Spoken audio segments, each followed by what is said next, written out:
Israel বেঁচে আছে অনেকটা আমেরিকার জন্যই। একদিকে যেমন আমেরিকাকে টানতে চাচ্ছে, আবার অন্যদিকে ইরান যেন নিউক্লিয়ার পাওয়ার হয় সেটাও আবার চাচ্ছে। মানে দুটো করেই সে জিততে চাচ্ছে। আক্রমণ করে ইরানকে অনেকটা বাধ্য করছে সে যেন একটা নিউক্লিয়ার পাওয়ার হয়। নেতানিয়াহুর সরকার বহু বছর ধরেই ইরানের সাথে যুদ্ধ করার বিষয়ে তার একেবারে রীতিমতো লিস্টে ছিল, এবং তার ধারণা যে প্যালেস্তাইনরা যেই রেজিস্ট্যান্স দিচ্ছে বা হামাসের যেই সাপোর্ট বা হুতিজ, হিজবুল্লাহ, এগুলো সবগুলোই হচ্ছে ইরানের জন্য, এবং ইরান দিন দিন শক্তিশালী হয়ে যাচ্ছে। তাকে যদি একটা যুদ্ধের মধ্যে যদি আনা যায় তাহলে দুটো জিনিস হতে পারে আউটকাম। একটা আউটকাম হলো আমেরিকাকে আরও কাছে নিয়ে আসা, যেটা সে সবসময় চেষ্টা করছে এবং আরও মরিয়া হয়ে উঠেছে যেহেতু ডোনাল্ড ট্রাম্প, তার একটা চেষ্টা ছিল বলতে গেলে, হয়তো এখনও কিছুটা আছে, সেটা হলো কিভাবে এক ধরনের শান্তি আনা যায় কি না। এখন সেটা করার জন্য আমরা দেখলাম যে ট্রাম্প তার সরকার ইরানের সাথেও নেগোসিয়েশন শুরু করেছিল, এখনও চলছে নেগোসিয়েশনটা, এখন চলছে, মানে আর যাবে কিনা বোঝা মুশকিল, তবে একটা নেগোসিয়েশন শুরু হয়েছে কিভাবে নিউক্লিয়ার যেই পলিসি আছে বা নিউক্লিয়ার ডিল স্যাংশন ওঠানো এটা নিয়ে। এখন নেতানিয়াহু মনে করে যে এটা যদি সাকসেসফুল হয়, আমেরিকার সাথে ইরানের যদি সম্পর্ক যদি ভালো হয়ে যায়, তাহলে ইসরায়েলের একটা বিরাট, তার চিন্তাভাবনার যে কাঠামো, তার বিরাট লস। সেই জায়গায় এটার একটা ভাঙন যদি ঘটানো যায়, এটা হলো একটা দিক, যে সে চেষ্টা করছে কোনোভাবেই যেন আমেরিকার সাথে ইরানের যেন ডিল না হয়, তাহলে সে একেবারেই একা হয়ে যাবে। কেন এমনিতে আমরা দেখেছি যে বিশাল একটা ডিল হয়েছে সৌদি আরবের সাথে, তো সেই ধরনের যদি একটা বড় ডিল ইরানের সাথে হয়, এবং যেহেতু ডোনাল্ড ট্রাম্প একজন ব্যবসায়ী, এবং মনে রাখতে হবে যে ইরানের মার্কেট কিন্তু অনেক বড় ইসরায়েলের চেয়ে, বরং ইসরায়েল বেঁচে আছে অনেকটা আমেরিকার জন্যই। কেন প্রতি বছরই অস্ত্র হিসেবেই $4 বিলিয়ন মতন পায়, তো সেই হিসাবে ইসরায়েলের নিজের সেই ক্ষমতা নেই যেটা ইরানের আছে। এখন সেই হিসাবে বিশাল ডিল হওয়ার সম্ভাবনা আছে, এবং ওইটাই হলো ভয় নেতানিয়াহুর। তো এটাকে থামানোর এই হলো একটা উপায়। আর একটা হলো এই ধরনের আক্রমণ করে ইরানকে অনেকটা বাধ্য করছে সে যেন একটা নিউক্লিয়ার পাওয়ার হয়। মানে যতটা না ইরান চাচ্ছে, এখন ইসরায়েলই চাচ্ছে সে যেন একটা হয়। সে হলেই সে তখন আমেরিকাকে বলতে পারবে, এই তো আমি এত বছর যেটা বলে, তার জনগণকেও বলতে পারবে যে আমি তো বলে আসছি যে হ্যাঁ, ইরান কিন্তু আসলেই নিউক্লিয়ার ওয়েপেন্সই করবে, এগুলো হলো সব কি বলা হয় কথার কথা। এইটা প্রমাণিত হলে ইরান, আমেরিকা তখন বাধ্য হবে আরও স্ট্রং স্যাংশন দেওয়া বা আরও স্ট্রং পলিসি নেওয়া। তার মানে হচ্ছে যে একদিকে যেমন আমেরিকাকে টানতে চাচ্ছে, আবার অন্যদিকে ইরান যেন নিউক্লিয়ার পাওয়ার হয় সেটাও আবার চাচ্ছে। মানে দুটো করেই সে জিততে চাচ্ছে।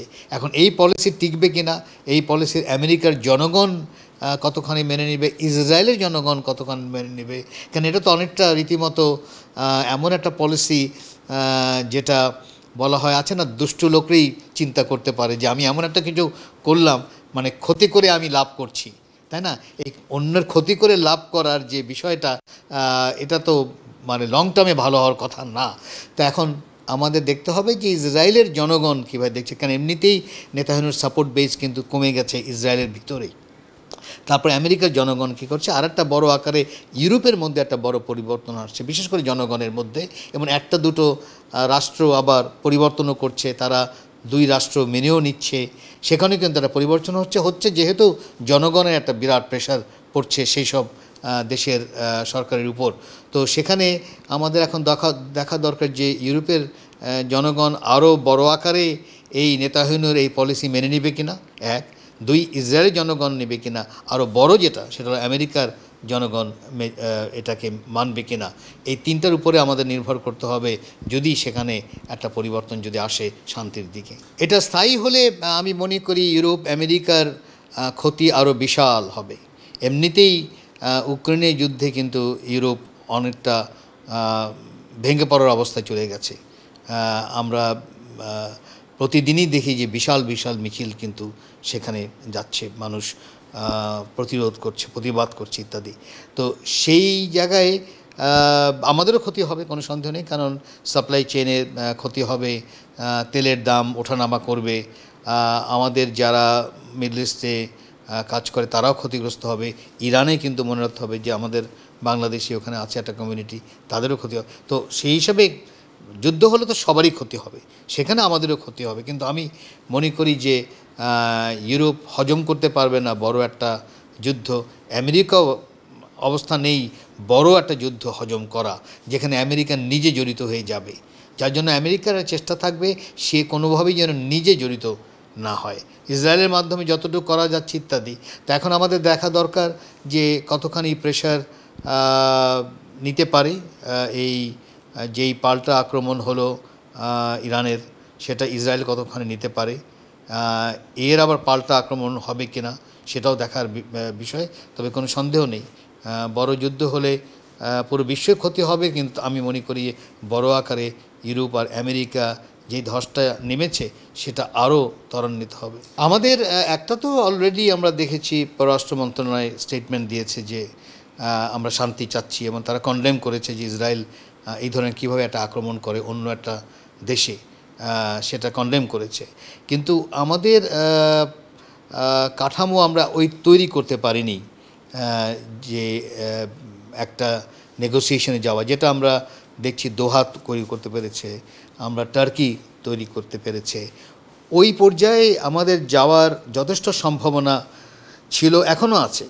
কারণ মনে রাখতে হবে যে ইরাক আর ইরানের যুদ্ধ যখন হচ্ছিল তখন কিন্তু প্রেসিডেন্ট জিয়াউর রহমান কিন্তু একটা উদ্যোগ নিয়েছিলেন তিনি, এবং যথেষ্ট সচেতনভাবেই কিন্তু বাংলাদেশ জড়িত ছিল ওই নেগোসিয়েশনে।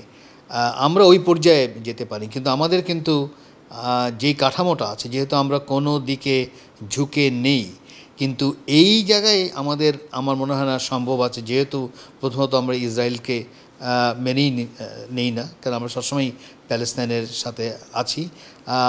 এখানে যেটা করা যেতে পারে সেটা হলো আমেরিকাকে এবং ইউরোপকে বোঝানো, এবং বাংলাদেশ বড় আকারেই যদি আরব বিশ্ব, ওআইসি, এমনকি দক্ষিণ এশিয়ার দেশ মিলেও যদি একটা কাঠামো তৈরি করতে পারে, তাহলে হয়তো বাংলাদেশ একটা বড় ভূমিকা রাখতে পারে। কিন্তু আপাতত আমরা ওই কাঠামোটা কিন্তু তৈরি করতে পারিনি। তৃতীয় মহাযুদ্ধ মানেই হলো সুইসাইড করা। এখন জেনে শুনে যদি কেউ সুইসাইড করতে চায়, এটা সম্ভব না। সেই কাঠামোটা আমার মনে হয় না।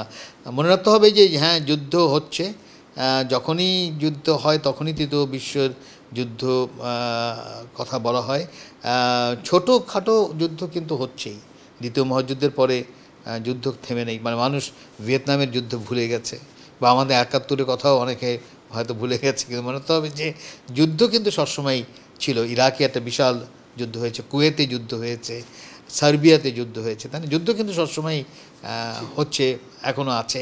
তবে তুলনামূলকভাবে যদি আমি দেখি যেই পরিমাণে মানুষ দ্বিতীয় মহাযুদ্ধে মারা গেছে,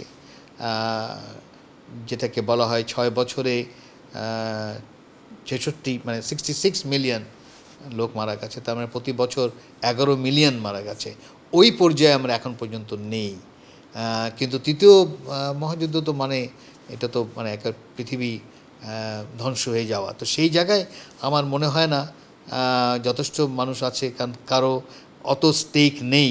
নেতাহীনও থাকতে পারে, কিন্তু আমার মনে হয় না ইসরায়েলের জনগণেরও আছে। যার জন্য আমাদের অপেক্ষা করতে হবে যে কী বলা হয়, ইসরায়েলের জনগণ কীভাবে এখন রাস্তায় নামে।